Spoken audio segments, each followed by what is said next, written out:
Schoolmates! Ayan. So, syempre, nandito na naman tayo for another debate episode na tiyak ay kapupulutan nyo ng aral. Kaya naman samahan nyo kami dito lang sa Schoolmates! Isigaw ang tinig mo, ihayag sa buong mundo ang karapatan, kalayaan. Buksan ang isip mo, kaalaman ang yampo sa karapatan,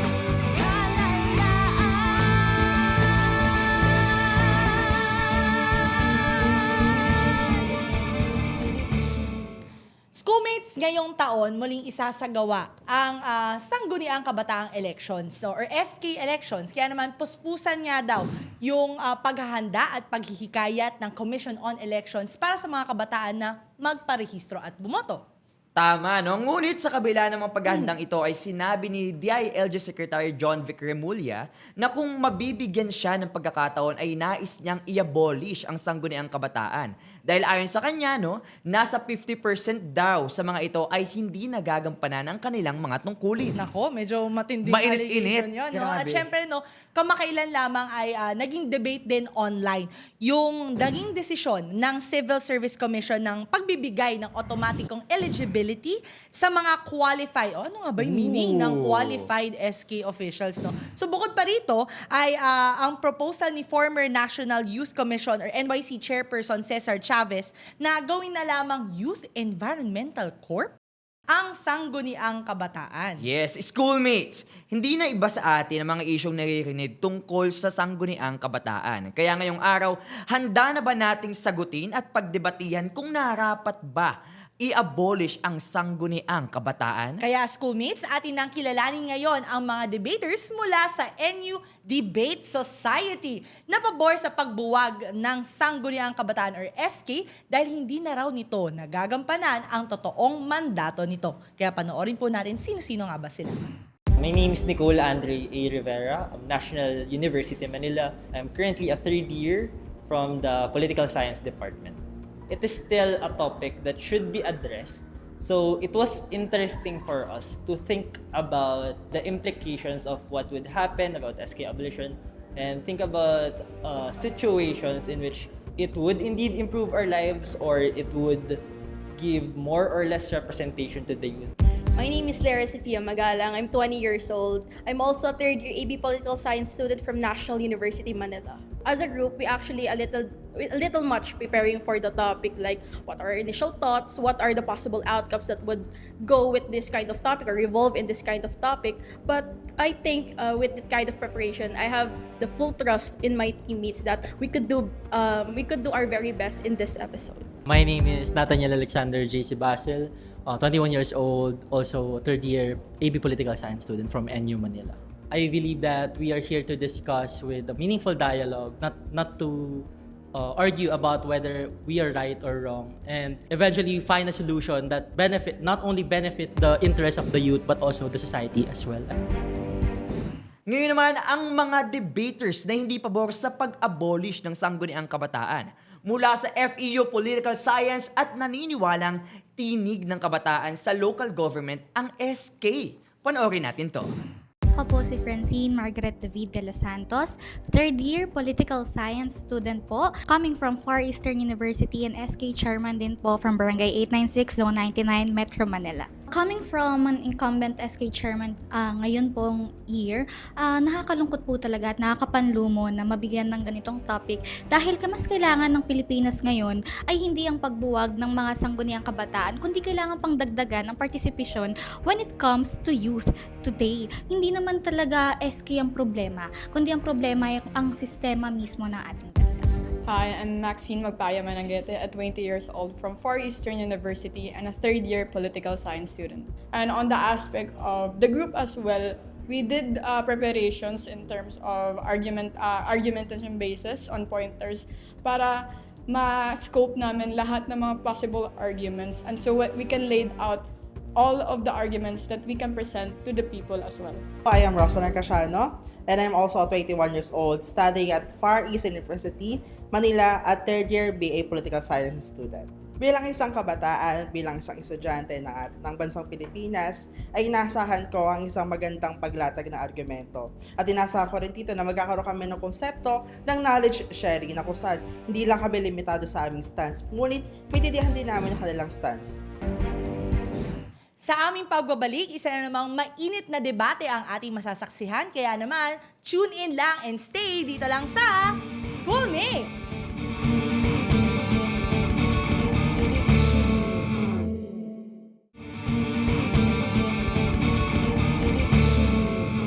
Nagbabalik ang Schoolmates. So Schoolmates, lagi nating paalala na walang tama o maling sagot sa bawat debateng ating ginagawa. Ito ay isang platform lamang upang mapakinggan ang iba't ibang perspective ng ating mga kabataan tungkol sa mga issue ng ating bayan.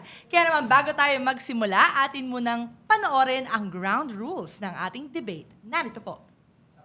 May dalawang teams na maglalaban, ang Team Pro at Team Con, na may tig-3 miyembro.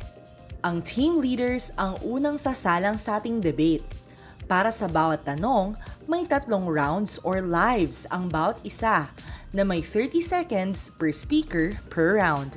Kapag sobrang intense at walang gustong magpatalo, we activate the bonus round. 1 minute and 30 seconds yan na free flow discussion. Meaning, bahala na magsagutan ang magkabilang panig. Pero kung halimbawa, hindi na makarebat ang naunang debater, pwede siyang mag-buzz para palitan ng ibang team member. Ito ang twist. Bilang mga host, may kapangyarihan kaming mag-buzz sa gitna ng laban. Kung medyo off, boring, o hindi kami satisfied sa sagot ng sinumang debater, we can buzz you out at papalitan ng ibang team member. Kaya make sure na hindi lang matalino ang sagot nyo. Dapat klaro, direkta at convincing. Bring your best arguments. Okay, Schoolmates, excited na ba kayo sa isang mainit na debate ngayong araw dito sa BB Studios? Kaya huwag na nating patagalin pa. Umpisahan na natin ang panimulang argumento mula sa ating mga team leaders. Sa ating unang katanungan, sa pinakahuling balita tungkol sa Sangguniang Kabataan, prinopose ni former NYC Chairperson Cesar Chavez na gawin na lamang Youth Environmental Corp ang Sangguniang Kabataan. Sa tingin nyo ba, so sa ating mga speakers ngayon, isa itong epektibong solusyon para mas maging aktibo yung partisipasyon ng ating mga kabataan? Simulan natin, Nico. I don't think simply changing Sangguniang Kabataan into something else would be meaningful enough to improve the participation of youth in politics or in the society as a whole. I think a better approach is to improve our education system, because it is with proper education that the people or the youth would have a better grasp, a better understanding of what is happening in the society today. And if only we have that understanding, can we participate more freely? So kung makikita natin sa Filipino Development Plan natin na sinusunod ng ating mga sangguniang kabataan, may 10 centers of participation doon at kasama doon ang environment. Napakawalang saysay naman kung tatanggalin natin ang sangguniang kabataan, kung environment tayo magko-focus. Tandaan natin, hindi lang dapat environment ang finofocusan ng kabataan, marami pang aspetong edukasyon, kalusugan, and such. No? Kung magko-focus lang tayo doon sa environment, dapat manatili na lang sa barangay ang pag-implementa nito. Dapat kasi ang sangguniang kabataan o may epekto sa nararanasan ng mga kabataan sa kanilang lungsod. What I am saying is Sangguniang Kabataan and this replacement is both not enough. It won't ever be enough.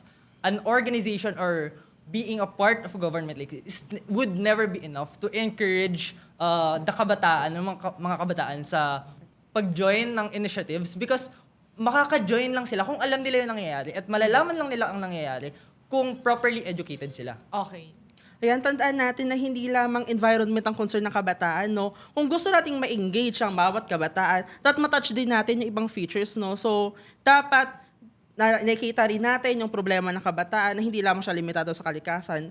Definitely nga nagkakaroon na tayo ng problema kasi onting kabataan na lang gustong umako ng spaces sa civic participation, no? So kailangan talaga bigyan natin ng focus na magkaroon ng posisyon ang kabataan sa gobyerno. So naniniwala ba kayo na ang sangguniang kabataan ay isang maliit na porsyento lamang or portion, ika nga, ng ating gobyerno at ang pagbuwag nga daw ba nito ang solusyon para mas mapagtuunan ng ating gobyerno ang ibang bagay na may kinalaman sa ating mga mamamayan? So like, do you think that the youth is just a small percentage?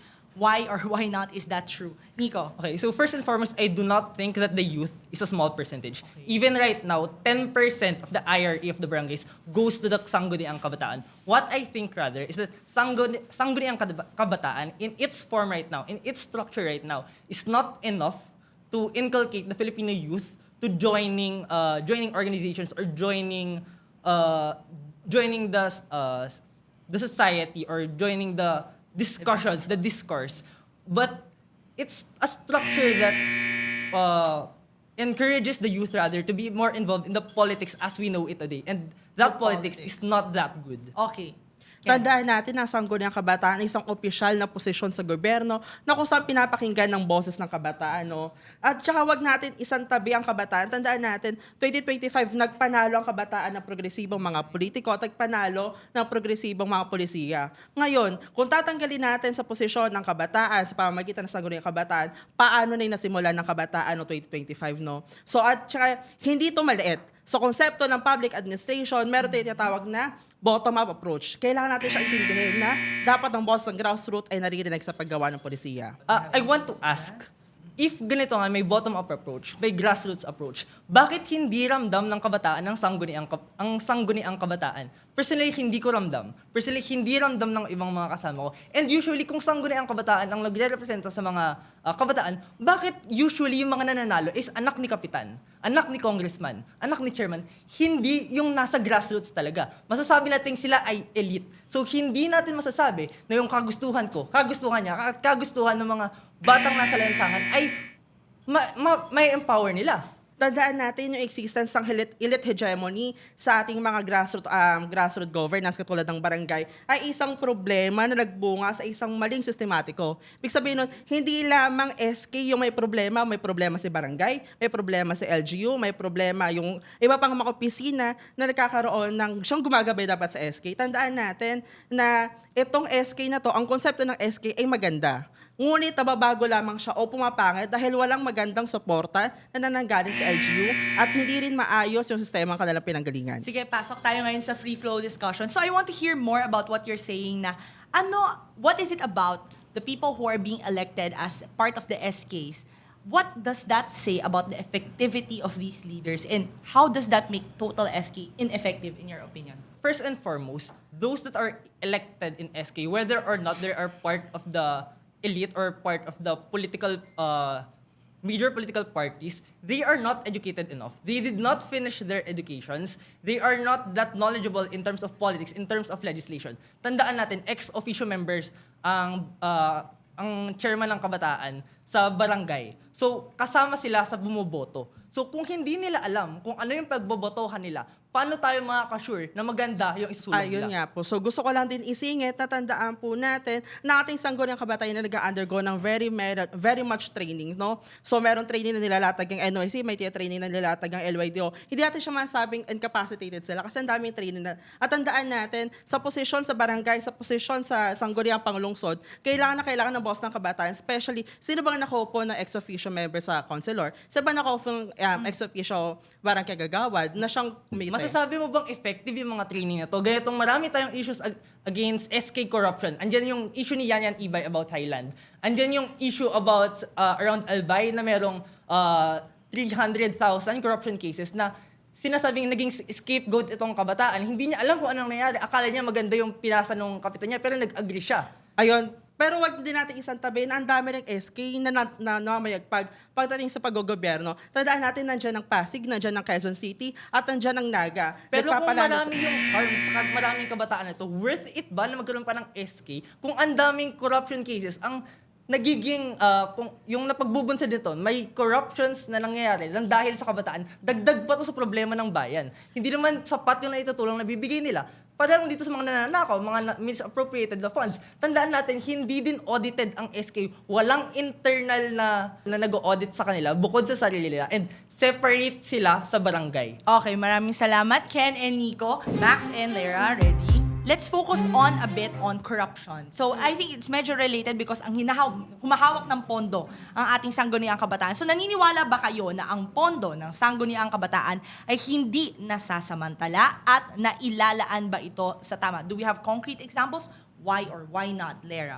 I believe that the 10% of the RAA that is the budget of the Sangguniang Kabataan is not being implemented thoroughly through these initiatives or these projects. For example, that this kind of initiatives are not long-lasting. It is not a long-term solution for this kind of initiatives for the youth because, as we say, the youth is our future. So if we would put that kind of one-day events like sports event, like the events that are focuses on gaming, they're actually not long-term events, but rather they're only events that are being implemented by the Sangguniang Kabataan just to put off their events because it is Kumbaga, said na maitawid lang. Maitawid Ganon. lang, yes. Okay, sige, Max, what do you have to say to that? Let's not generalize and solely focus on the Sangguniang Kabataan. Let's focus on the general aspect. Tingnan natin yung Senate, the national government. These are not only the specific types of government we need to focus. Tignan natin, may LIDO, may LYC, may COA. They audit, they check and balances even from the bottom, let's say, ayun, mga barangay natin, mga local governments. We have this agencies, structures na nag-check and balances and also audit our government officials and offices. Kasi pag may mali sa government system natin, kasalanan din pa natin yun. Let's just generally and put the blame on the Sangguniang Kabataan or the barangay level. So you're saying about guardrails. Ikaw, Lera, what do you have to say about what she said na meron naman palang check and balance nangyayari? Is that effective? With regards to the check and balances, of course, that we accept or we acknowledge the idea that there are check and balances in all of the other institutions in the government. We agree to that. We concede to that fact. But however, we need to acknowledge that the successes that these Sangguniang Kabataan phrases or sinasabi nila na sa kanilang project is successful because of this kind of individuals, these are isolated cases and these isolated cases are just the outliers. It is not the norms because if we define success or quote-unquote success in this kind of initiatives, in this kind of individuals, then the success is not definitely consistent because I'd say the system is failing. Okay. Max. So as you said earlier, there are current denominators and there are current cases that these types of Sangguniang Kabataans, let's say, may problema nga sila. But let's look at the common denominator. Hindi naman lahat suli ng focus na yung failure sa Sangguniang Kabataan. As I mentioned earlier, the national government, other agencies as well, provincial, regional, and all of the aspects of governments in the Philippines. Dahil hindi lamang suli na focus yung failure ng government sa SK. Bakit nga ba nag-fail yung government? Kasi nag-fail yung provincial, nag-fail yung regional, nag-fail yung national. So, the blame focus here is not the SK but on the systematic failure of our own government. Bukod sa possible existence of corruption or misappropriation of the funds na ginagawa nga or hindi epektibong paglalaan ng pondo sa Sangguniang Kabataan, dagdagan natin na sino nga ba ang mga gumagamit ng pondong ito? Gaano ba ka-kwalipikado ang mga SKs na ito na humawak ng ganitong pera at magpalakad ng mga proyekto? So bilang mga kabataan, sa tingin nyo ba ang pag-amyenda sa kwalifikasyon sa mga gustong tumakbo sa Sangguniang Kabataan ay napapahanahon or kung meron ba kayong maiisip na what's that concrete guardrail or filter that we should input that would make it more effective? Lera? I think the reforms in Sangguniang Kabataan has been rolling on for decades already, and I think it's time to abolish it since it has proven ineffective. During the 2015 reform of the Sangguniang Kabataan, it had said it addresses that this reform should cater the corruption that are revolving around the Sangguniang Kabataan. Therefore, in this decades of implementing Sangguniang Kabataan, it means that the system is consistently failing. Right? So, in this thought, abolishing SK, we want to clarify that we're not abolishing youth participation. We agree to that. We are pushing youth participation because it is still the vital role of the youth here in our country. And in our side or in our opposition, in our side rather, we are pushing that there are other alternatives other than SK. So we are pushing for that and we want to abolish SK because of it. Max? But we want to focus on reform, not abolishment. But if we focus on abolishment, we're also removing non-government organizations and youth organizations into non-government and government structures when it comes to implementation, when it comes to government facilitation, yung legislation as well. But let's remember, decentralized system yung country natin. If we remove that type of decentralization, magiging centralized yung government structure natin. It means wala na sa legislation yung mga youth, wala na sa policy making yung mga youth. And we're focusing on the centralized aspect. So mapofocus yung mga upper level of offices. With your narrative that you are pushing for youth participation, it is existent in our side because we are pushing for other alternatives rather than the SK. We are pushing for non-governmental organizations which is not connected with the SK. Remember, youth participation is not concerningly mandated in the Constitution by just the Sangguniang Kabataan. It can also be mandated through other initiatives like Let me put you there. Okay. It's constitutionally mandated that there should be youth participation in our country. Nasa constitution natin Yes, we yan. agree to that there is youth participation, but it does not mandate that it is solely focuses on SK na sila magmamandate lang ng youth participation. We have to accept the fact that there are other aspects or avenues. It can be present in local administrative bodies, it can be present in non-governmental organizations, and even it can be present at school. So we're not eliminating youth participation here. We're going to other avenues rather than the Sangguniang Kabataan. That's why we want to abolish it. But let me ask you this. If we remove the SK, nalilimit na and nawawala na yung other opportunities and other structures na pwede ng ating mga kabataan. Yes, there are student leaderships, there are universities, there are youth organizations, but lalo, mas binabawasan natin yung mga avenues na pwede sa ating mga kabataan. Kabataan din naman tayo. Because these SKs are also avenues, are also opportunities for our kabataan na mag-push din ng other forms of legislation, other forms of government provisions to our other people and especially sa ating mga kabataan. Which again, I would like to reiterate that it could be to another reform or avenue of youth development representative through the barangay, which is not considered as an SK. Okay, thank you so much, Max and Lera. Hand it over to Francine and JC. On the qualifications of SK, how can we be more stringent? How can we effectively say that the person who is running for a specific position in SK is qualified and effective as a possible candidate or a leader? JC. So that is the problem in today's time. Because as we see, sa SK, ang requirements na nila is able to read and write and at least 18 years of age up until to 24. And that is very problematic. That's why we push for abolition. Because how can we really trust that these people that we are entrusting 10% of the budget that has been given to them, na wala silang sapat na qualifications to manage those funds, and even in before's time nung hindi pa nare-reform ang SK, in civil law they are not legally accepted to enter into contracts and even to legally be accountable to what they are doing. So that is the problem here. So you feel very strongly that they're not qualified given the Yes. current metrics. Francine.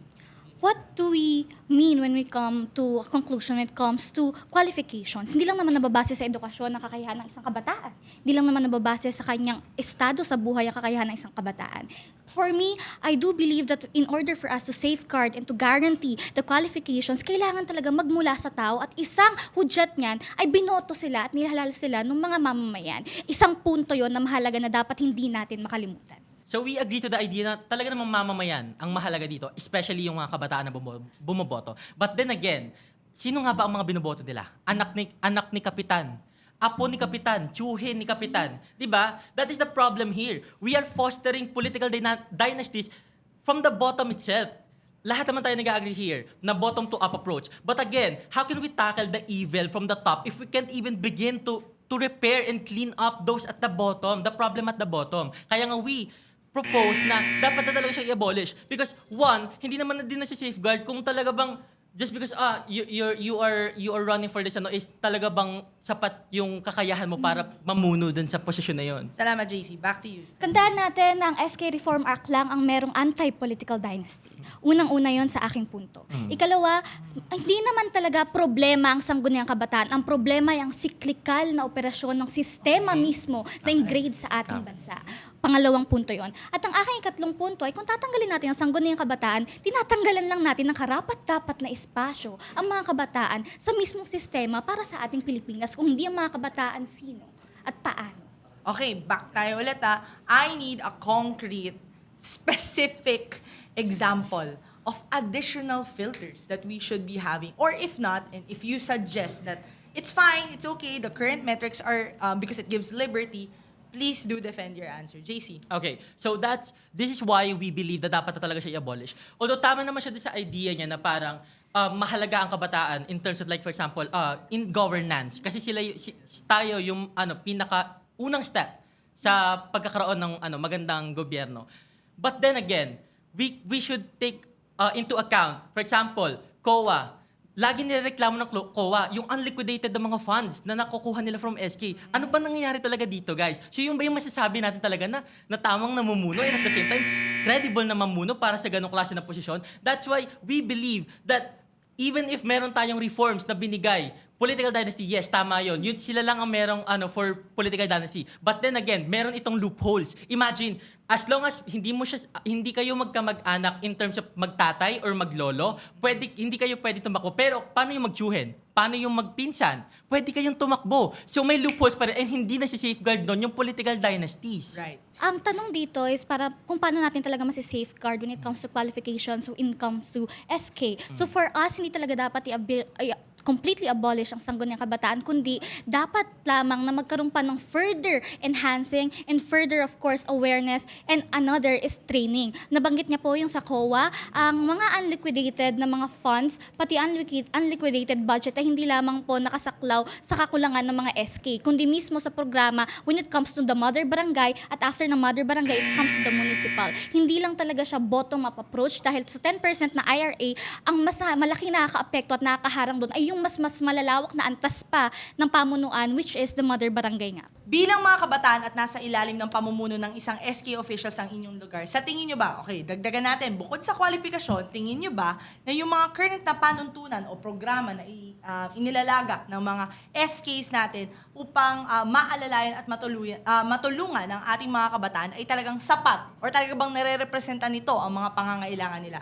So, gaya nga na nasabi natin kanina, yes, we agree na parang meron tayong proseso na dapat sundan. Meron tayong proseso na dapat sundan. But then again, bakit yung cases na nire-raise ni COA, even DILG secretaries, is nanggagaling lang sa SK? So, we cannot neglect the fact na meron tayong problema na dapat ayusin doon. And doon naman, based naman sa sinabi mo na, yes, kailangan i-reform instead of abolish, we do not believe in that. Binigyan na namin kayo ng 4 na dekada para ayusin yan. Meron tayong reform, RA 1074-2. But then again, ano nangyari? Wala pa rin naman nagbabago. Ayun pa rin ang reklamo ng sambayanan and at the same time ng society. Kabataan, talagang tinatanggalan natin ng representasyon ng mga youth natin. That At is where we hindi disagree. tayo Because again, nakakasigurado na kung tatanggalin natin ng SK, mababago ba nito ang korupsyon? Mababago ba nito yung mga lapses when it comes to political society? But then Hindi. again, we believe... Pero when it comes to the Okay, COA, sige, pati go. sa mga liquidation, and of course, within the recent issues when it comes to sangguniang kabataan, hindi lamang ang SK at ang SK Fed ang mananagot doon. Kayo na Dahil nagsabi nagmula kanina, pa sabi nyo mismo sa bottom-up mga approach. mas If we do mataas. not tackle When it comes to the bottom-up people from the approach, bottom hindi that lang- is the problem, how can we tackle those people at the top? Diba? Kaya nga dapat doon pa lang sa baba, maayos na natin, Ang maganda sa madisiplina na sangguniang natin. kabataan, And the kailangan problem idagdag is... sa kwalifikasyon. Okay, sige, go. For me, dapat idagdag sa kwalifikasyon na CSC license siya. If Okay. ever, malaking foundation yun when it comes to CSC sangguniang kabataan. wouldn't secure that. We could also say it to you. would be a CSC wouldn't safeguard, secure. would be a guarantee, No. Because would at the be, end of the day, course, if you a are already safeguard. corrupt, then you will be Corruption continuing the is a very practice. vast practice. Yes, I Corruption, believe that. But then yes. again, So, if you are when SJ, nasa continue, formative when it comes to stage, top you Maraming need to... salamat, JC. I firmly believe, guys, that you know what you're saying na mayroong kakulangan or kung tama bang may kakulangan, meron pang mas mai-improve, di ba? So, that's what we want to hear from you. Sige, palit muna tayo ulit. Balik tayo sa ating mga team leaders. Sabi ko, ang tinatanong ko, bukod sa kwalifikasyon, yung current ba na panuntunan o programa ay sapat na para tunay na magrepresenta sa pangangailangan ng kabataan? Can you give me proper examples of why or why not these are effective and if there are any that are effective? Nico. I want to answer a different case muna. First and foremost, what he is saying is there are actually no sufficient safeguards, especially at our age, to make sure that we are qualified. Okay. That's why, since hindi magkakaroon ng tamang safeguard, let's just not, huwag na natin ipilit. Like, pwede Para relationship lang, oo. huwag natin pili. Pwede tayong umasa sa representation sa mas mataas na level. Tulad nga sinasabi niya, we have party list. Pwede tayong umasa sa kabataan party list na i-represent yung mga kabataan. Kasi kung hindi naman nag-aaral yung mga kabataan representatives natin, so paano nila mapapanagutan yung pag-aaral at pagsisilbi ng sabay? Okay. Tandaan natin na kailangan natin ng decentralization kasi kung iasa na natin sa party list, yung mga polisiyang isinasabatas para sa kabataan, hindi kagad dito mararamdaman on the ground. Tandaan natin ng SK, ang local implementer ng ating Filipino Development Plan. Pangalawa, ang ating national officials at local officials na tumatakbo ay mababaw rin yung kwalifikasyon. Bakit natin bibigyan ng mahigpit na kwalifikasyon ang siyang representante ng kabataan kung mismo yung mga nakaupo senador at mga nakaupo sa ating mga local officials ay hindi naman ganun kataas yung pamantayan. Tandaan natin na meron pa rin mga nakaupo sa local at national na hindi naman talaga kwalipikado. Exactly. Kung sa kabataan pa lang hindi kwalipikado, paano pa natin masasabing kwalipikado sila? It has to start somewhere, and I believe it has to start with the youth. So kung hindi natin sila makakwalify, and if alis natin sila, okay, at least we remove the harms. As of right now, we have established that sangguniang kabataan have harms. It gives harm in the society. But, sinasabi mo na may use ang sangguniang kabataan, ginagawa ito. Pero hindi natin ramdam. Hindi ko ramdam, hindi mo ramdam. Hindi mo masasabi na effective kayo objectively because pag may sinabi kayo nagawa ang sangguniang kabataan, they are isolated cases and mas naririnig pa natin yung mga misappropriated funds, mga funds na hindi nagagamit ng tama. Yun yung norm. Hindi norm na magagaling. They are the exceptions. So, mas okay na wala yung harms kaysa sa iilan na exceptions. Tandaan din natin, pag binigyan pa natin ng mas malalim na kwalifikasyon ng mga SK, mas lalo natin lilimitahan yung posisyon at espasyo para sa kanilang pagpapartisipa sa isang civic spaces. Pangalawa, pagdating naman doon sa harms, if we really want to remove the harm, we should also remove the Senate and also the Congress. Kasi nandoon yung malaking harm, di ba? Kung hindi natin magawang i-abolish ang Senate, ba't gusto natin i-abolish ang SK? Tandaan natin na eto, napakarami nga ng check and balance mechanism ng SK. Nandiyan ang Katipunan ng Kabataan, nandiyan ang Local Youth Development Council, nandiyan ang Local Youth Development Office, nandiyan ang COA, DBM. Kung ganun pa nakalami, yung check and balances, bakit nangyari yun sa Thailand? Ilang milyon-milyon yung nagastos inappropriately for a Thailand trip na hindi maganda. Sabi ng Department of Interior and Local Government, iimbestigahan nila yun. Asan yung investigasyon? Check and balances ba yun? Was it check? What is balance? I don't think so. Ang tanong, sino po ang nagpayag? Sino po ang nag-aproba ng kanilang trip to Thailand? Tandaan natin, yung nag-aproba lagi ay yung budget officers. So, sino nga ba nakaupo sa Sino budget yung officers? nag-propose? So, Kabataan. Technically, it was proposed by the kabataan, pero may kapangyarihan dapat ang siyang local government unit na harangan ito. Pero bagkus, pumasok pa rin, pinayagan pa rin. It means, Kung sa nandoon simula pa sistematiko. lang, hindi na maganda. Sa kabataan pa lang mismo, yung kabataan mismo yung nag-isip ng hindi maganda, masasabi pa ba natin na mas malaki yung kasalanan ng mga check? Of course, may kasalanan sila. Pero kung yung hindi pa rin talaga kwalipikado, yung nagbigay ng source ng corruption, ma-justify mo ba yun? Kasi yun nga lang, pumutok yung case na yun. Paano yung mga hindi pumuputok na case? Pero Paano yung hindi tingnan mga din sikat? natin kasi yung argumento, no? Yung pinakagusto kasing mapasok dito na yan ay magkaroon ng exchange of learning. Pero kasi, tandaan natin, hindi lang mag-isa ang gumagalaw sa gobyerno. Marami pang gumagalaw sa gobyerno. Kabataan yan, kailangan pa rin yan ng gabay. At hindi lang naman kabataan ang kailangan ng gabay, kundi Kaya nga, lahat na sa ngayon government nga lang sa office. panahon natin, hindi natin magampan, walang gumagabay. So wala nang gumagabay, hinahayaan pa So, silang ibig gumawa ng sabihin, mali. kung walang So gumagabay, tanggalin na lang natin yung mga maling nangyayari. So, kung Para walang at least on gumagabay- our side, there are no harms. So, On your side, there are harms. So kung walang gumagabay, ibig sabihin kamalian ng local government unit, kamalian ng mga ahensya, no? Tandaan natin na ang paggupo sa gobyerno is still a long-term learning, no? Pagkatuto pa rin yan. So ibig sabihin nun, everyone at the stakeholder should be appropriated But and is should be it not accountable. better to lessen the harms while we are learning how to be more accountable? But actually, lessening the participation of the youth, also creating a risk when it comes to our democratic lessen practices. it immediately because we have non-government organizations, we have parties. Pero It does tandaan not rely natin- on sangguniang kabataan. Pero tandaan Sangguniang natin- kabataan as its form right now is not even that effective. Pero tandaan natin, no, paulit-ulit tayo sa babalik natin, Sangguniang Kabataan is the official body for the youth representation. Official or not, it is not ng local effective. You government cannot deny unit. it. Maraming salamat, Ken and Nico. Kulang nga ba ang mga makinarya na nakapaloob sa SK kung kaya't nagiging ugat ito na mapabayaan ang mga kabataan na nasa laylayan? Makinarya ang usapan natin dito. Nico. Okay.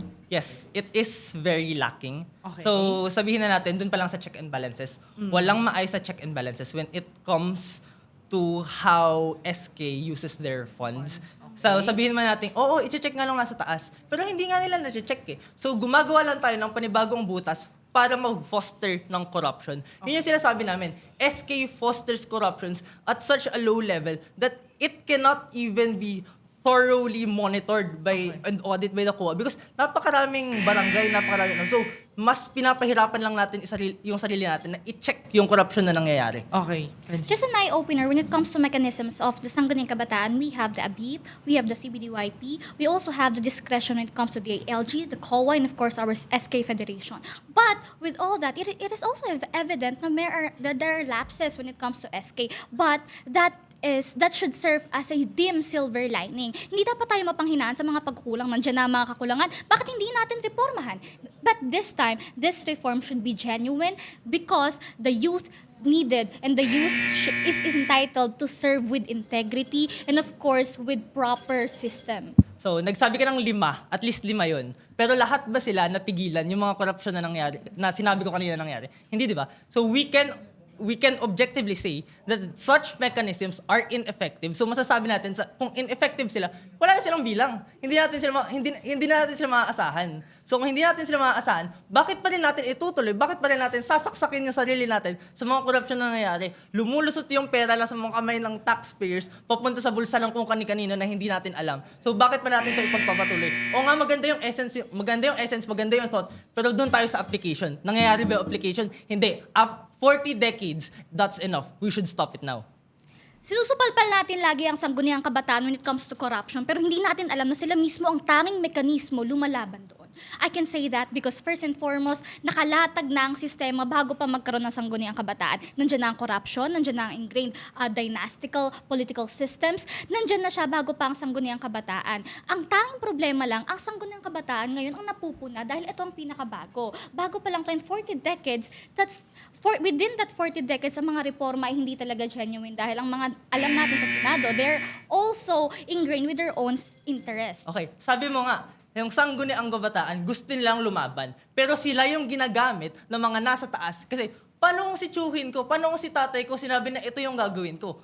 Hindi nila yun ma-avoid, hindi nila masusuway. Kasi nga, alam naman natin na yung mga members ng Sangguniang Kabataan, they're members of the political dynasty. So even in theory, if you want to use Sangguniang Kabataan to combat corruption, in reality right now, it has not done that and it has done otherwise. It is being used by the elite, it is being used by the powerful political dynasties as an additional tool to further their goals. So why not remove that tool and lessen the harms that is happening in our country? That is better. Laging harm ang pinag-uusapan natin, pero sa'yo na rin nanggaling na ang tanging problema at mismong root cause nito ay nanggagaling mismo sa taas at hindi dahil sa SK. Nagiging mekanarya o nagiging tool na sinasabi mo, I disagree with that. Dahil unang-una, alam natin ang mga youth at lalong-lalo ng Sangguniang Kabataan, when it comes to participation, sila ang nagpanalo sa mga kampiyon natin when it comes to Bam Aquino, Kiko Pangilinan, talaga nagbabago ang political landscape at pag-iisip ng ating mga kabataan. Kaya it is unfair and unjust to say na talagang nagiging puppet ng ating mga kabataan ngayon dahil hindi at hinding-hindi yun. Okay, meron muna akong question bago tayo mag-free flow discussion. Do you think that CSE eligibility should be given as a privilege para mas maging harder working, mas maging effective yung current na mga leaders or candidates na inilalagay natin doon, Nico? I think it's not really concrete because you can get CSE if you're a cum laude, if you're magna cum laude, as long as you have that, that's a loophole. Not everyone gets that distinction because they are really academically smart, or there are people who can get that distinction but they are not morally good. So that's not enough as a safety mechanism, especially if the youth themselves are easily can be easily manipulated. Sabihin natin, ako, ikaw, at maraming kabataan ng bukas ang mata, pero Okay, I hindi would like lahat. to cut naman po doon. I do agree na CSC privilege should be given sa mga sangguniang kabataan, chairman, sangguniang officials, but with restrictions. And of course, proper metrics to observe kung talaga bang karapat dapat sila. So, hindi lang dapat nasa posisyon, dapat mabigyan kaagad ng CSC. Pero there is a certain... Okay, wait lang. You said proper metrics. What are that metrics? We Those cannot metrics, say we what are can- those metrics. We are unsure. Walang sure na When it sure. comes to those metrics, we can always monitor and we can always base it to a result-based management when it comes to the Kung sa Senate projects pa nga ng lang sa House of mismong mga Representatives, sangguniang hindi siya kabataan. gumagana. So, kung Gagana makita pa ba yan natin sa mas talaga maraming kung ano kabataan? yung mga plataforma, kung ano yung Gano'ng mga karami naging yung mga barangay serbisyo? sa Pilipinas? Tingin mo ba mamamonitor yan? May body na magmamonitor dyan? Hindi Wala, kasi, hindi kaya. hindi sagot ang incompetence when it comes to the higher authority kapag pagdating natin sa sangguniang kabataan. Kung marami sa Kung higher kaya authority ang ang incompetent, privilege ng paano when mo it comes to masasabi na CSC, yung mga karapat-dapat kabataan lang ay sa hindi mga incompetent? officials Mas maraming na earn that. uneducated. And of course, lahat sila, when it comes to uneducated, Okay, maraming salamat. Para hindi pa kayo tapos. No? Sige. Sige, Max. Lera, pasok. Punta tayo sa faith and belief in all of the opportunities, the potential of it all, no? So, naniniwala ba kayo na sa SK, nag-uumpisa ang lahat ng korupsyon sa ating bansa at ito ay isang malaking training ground nga ba para sa mga kabataan natin na maging trapo? With what have my current teammates have Okay, said kaya mo yan. have said earlier, they have addressed that corruption starts from the bottom because they have said it is a bottom up approach. So because of this kind of corruption that starts in the Sangguniang Kabataan, they are being puppeted because of political patronage, which is pinapapit sila ng mga nasa taas because of these political dynasties. So in this case, if we want to remove entirely of corruption in this kind of system, we should start at the bottom. We should start at Sangguniang So, Kabataan. call it out. Yun yung Yes. parang point mo.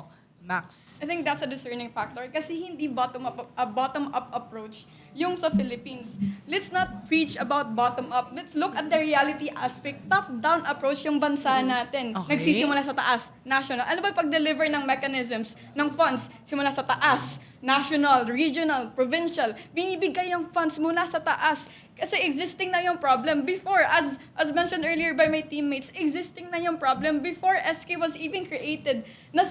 Napapractice na yung corruption type of practices. Napapractice na lahat ng mga kamalian sa gobyerno. It is existent before even the SK. It's historically accurate na meron ng corruption culturally.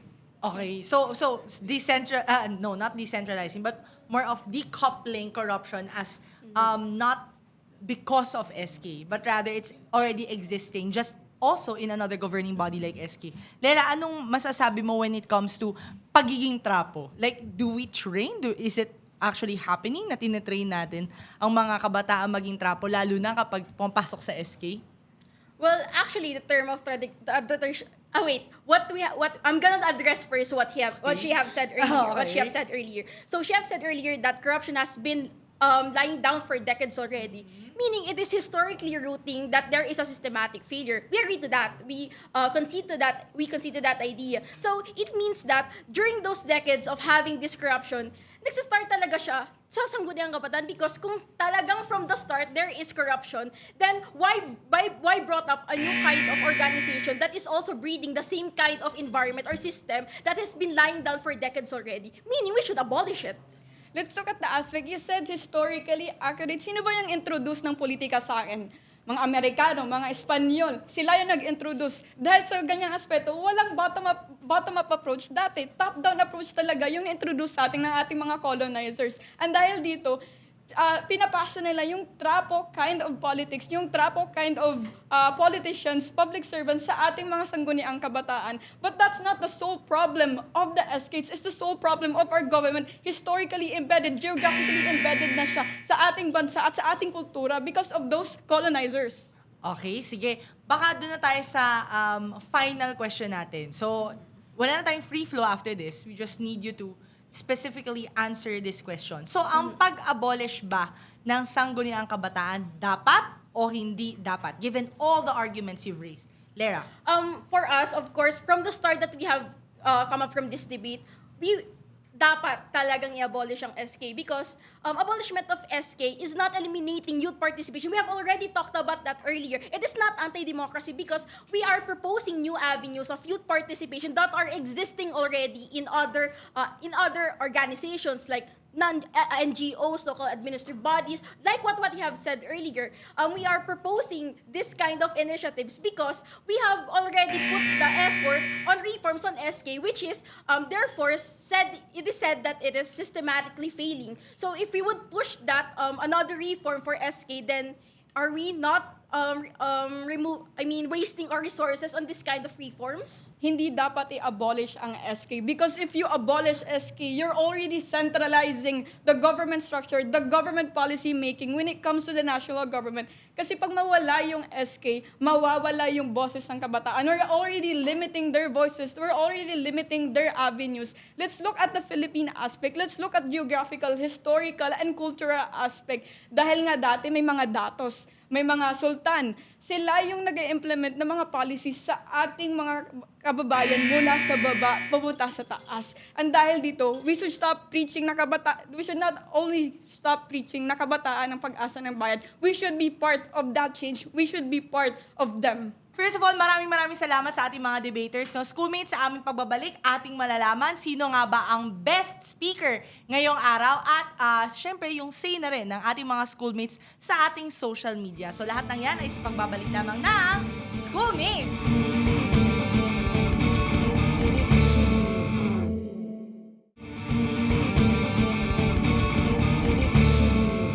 Nagbabalik ang Schoolmates. Okay, kung kanina ay ating napakinggan ng ating mga debaters at ang kanilang mga argumento tungkol sa pag-abolish ng sangguniang kabataan, ngayon naman ay ating babasahin ang komento ni Shaira Frehinal Biol. Para sa kanya, mahalaga ang SK. Mayroon tayong SK Reform Act of 2015 dahil layunin nitong bigyan ng boses ang kabataan sa nation building. Alam nating hindi pa fully activated ang tunay na potensyal ng SK sa ngayon.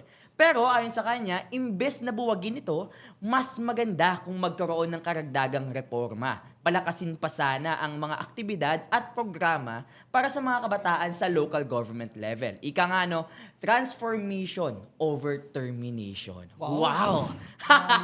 Schoolmates, patuloy na makialam at makisali sa ating mga diskusyon at debate sa pag-like and follow ng ating mga social media pages. At Schoolmates lamang yan. Dahil Schoolmates, may pakialam ka. Pero bago tayo magtungo sa ating best speaker announcement, isa munang paalala sa ating mga schoolmates na nanonood dyan, na maging matalino sa pagkomento. Batid naman natin ang lahat ay may kalayaang magbigay ng mga saloobin at opinion base sa ating mga napanood o narinig kanina. Ngunit, hindi ito sapat na dahilan para hamakin o bigyan ng komento ang pisikal na anyo ng bawat isa, pananalita at opinyon sa isang individual. Correct. So, bawal ang ad hominem Yes. sa comment Kumbaga, section. kumalma Ganon. kayo. Kumalma Okay. kayo, ganon. Sa mga keyboard warriors dyan. Yes. Alright. So, syempre, sa puntong ito, atin nang alamin sa ating, sino nga ba? Ang ating best speaker Sino nga ba? Correct. Very strong arguments. Ganyan. Nicole Andre Rivera!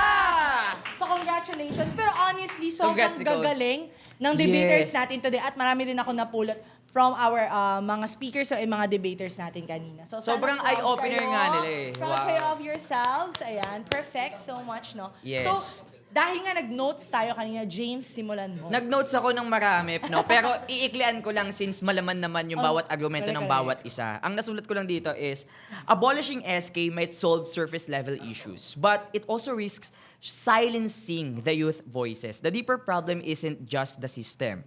It's how it's implemented. Correct. And so, siguro sa akin naman, James, parang matagal na kasi natin nagiging topic yung SK reforms. Yes. Pwede nga, reforms, abolishment, nag-iiba-iba lang yung term. Pero, honestly sa akin, ang root cause pa rin is, may nagbanggit kanina nito na actually mamamayan. Kung sino yung pumipili. At the same time, yung youth participation kasi is humihina dahil nawawalan tayo ng tiwala sa uri ng programa at reformang ibinibigay ng SK. So I think we should give it still one more chance, 'di ba? Na parang let the new breed of young leaders prove themselves na kaya nating baguhin yung sistematikong pamamalakad na ng SK. Marami rin namang mga young leaders na rin even in the government officials or government level no na talaga namang nakakapagpakita ng resulta. But at the same time, I think we should also go down to voters education pa din. Kasi pwede ka naman na hindi bumoto, pero at the same time, nandun ka dapat sa sino nga ba yung dapat mong botohin. Kasi kahit sabihin mo na, ito lang yung uri ng candidates na meron ako, may isa dyan na at least kaya natin malaman na, okay, medyo kwalipikado naman to, pero nasa sa atin pa rin to participate and ensure na correct yung uri ng programang pinapamalakad nila. No? Tayo din yung mag-check and balance. Tayo rin yung humingi during meeting the advance, ano ang nagawa mo? Ano ang naging uri ng partisipasyon mo? Para at least tayo mismo, alam natin kung sino yung binoboto natin. So, I think at the end of the day, let's still give SK one more chance. Yes. No? So, yun yung, yung thoughts ko dito. No? At kapag may meeting de avance, umattend. Umattend, correct. At magtanong. Huwag mahiyang magtanong. Ayan. And with that, sa About Usapin sa About Issue, may boses tayo, mga kabataan. Sumali, makinig at makiisa dahil ang bawat opinion natin ay mahalaga. Kaya naman, sabay-sabay natin isigaw sa buong mundo, schoolmates. May pakialam ka! Sigaw